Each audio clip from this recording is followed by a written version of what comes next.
ഞാനിപ്പോൾ മാൽദീവ്സിൽ വന്നിട്ട് 2 മാസമായി. ഇപ്പോൾ തന്നെ എല്ലാവരും ചോദിച്ചു തുടങ്ങി എന്താണ് മാൽദീവ്സിൽ വന്നിട്ട് വീഡിയോസൊന്നും ഇടാത്തത്, എങ്ങനെയാണ് മാൽദീവ്സ് എന്നൊക്കെ ചോദിച്ച്. ഇവിടെ വന്നിട്ട് ഈ 2 മാസം കൊണ്ട് എനിക്ക് മനസ്സിലായ കാര്യം ഏറ്റവും പീസ്ഫുള്ളായിട്ട് ഒരു ജീവിക്കാൻ ആഗ്രഹിക്കുന്ന ആൾക്കാർക്ക് പറ്റിയൊരു സ്ഥലമാണ് മാൽദീവ്സ്. ഇവിടുത്തെ ഏറ്റവും വലിയ പ്രത്യേകത എന്ന് വെച്ചിട്ടുണ്ടെങ്കിൽ ഇവിടുത്തെ എല്ലാ ആളുകൾക്കും തന്നെ ഇവിടെ ടൂ വീലേഴ്സാണ് ഉള്ളത്. ടൂ വീലേഴ്സ് പിന്നെ ടാക്സികളുമാണ് അവൈലബിൾ ആയിട്ടുള്ളത്. നമ്മുടെ നാട്ടിലെ പോലെ ഓട്ടോറിക്ഷയോ അല്ലെങ്കിൽ ജീപ്പോ അങ്ങനത്തെ സംഭവങ്ങളൊന്നും ഇവിടെ ഇല്ല. അതുകൊണ്ട് തന്നെ ഞാനൊക്കെ വന്നപ്പോൾ തൊട്ട് ഇവിടെ ഭയങ്കര ഹെൽത്തിയാണ്. ഫുൾ നമ്മൾ നടപ്പ് മാത്രമാണ് ഇവിടെ നടക്കുകയുള്ളൂ. കാരണം നമുക്ക് എപ്പോഴും ടാക്സി വിളിച്ചുകൊണ്ട് പോകാനും പറ്റില്ല. അപ്പോൾ ഇതൊക്കെയാണ് കേട്ടോ ഇവിടുത്തെ നോർമൽ മാലി സിറ്റിയിലുള്ള കാഴ്ചകൾ. പിന്നെ ഇനി കാണാൻ പോകുന്നതാണ് ചൈന മാലദ്വീപ് ഫ്രണ്ട്ഷിപ്പ് ബ്രിഡ്ജ്. ഇവിടെ വരെ നമുക്ക് നടന്ന് പോകാൻ പറ്റുന്ന സ്ഥലമുള്ളൂ, ബാക്കി നമുക്ക് വണ്ടിക്ക് മാത്രമേ പോകാൻ വേണ്ടി പറ്റുള്ളൂ.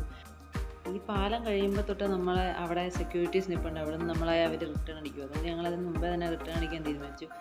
അങ്ങനെ ഞങ്ങൾ പതിയെ തിരിച്ചു പോവാണ്.